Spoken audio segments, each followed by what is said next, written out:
What's going on, fellow drivers and CB enthusiasts? It's Jay Rich back again with another one.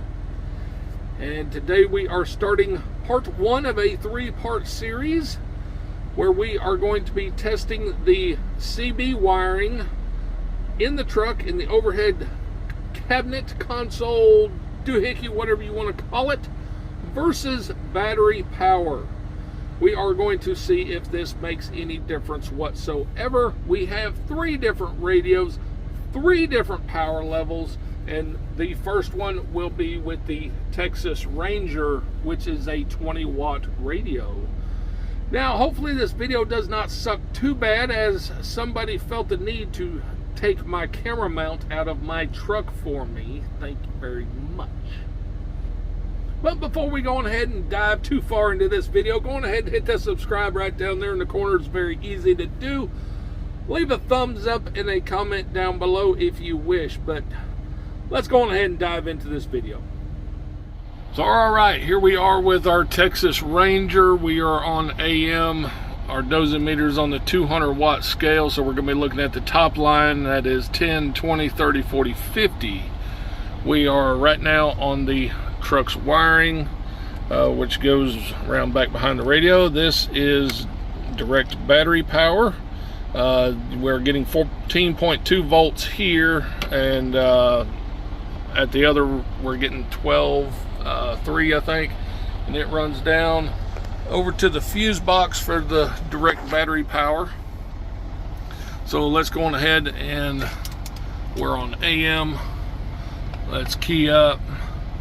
Right now we are, what is that, about 7 watts on a dead key. Audio, hello audio. So we're getting right about 18 watts. That is on our Texas Ranger. So like I said, my camera mount is gone, so I'm gonna have to cut the video, and we are going to plug in our direct battery power. See if that makes any difference on a little 20-watt radio. All right, now we're back, and our truck's wiring, it goes up here and then it wraps around and comes to right here. Our direct battery power, which is right back here. Right here is plugged into the back of the radio. Everything is the same. We are on channel 22, if that matters. We are still on the 200 watt scale. Our dead key, right about the same, 7 watts. Audio.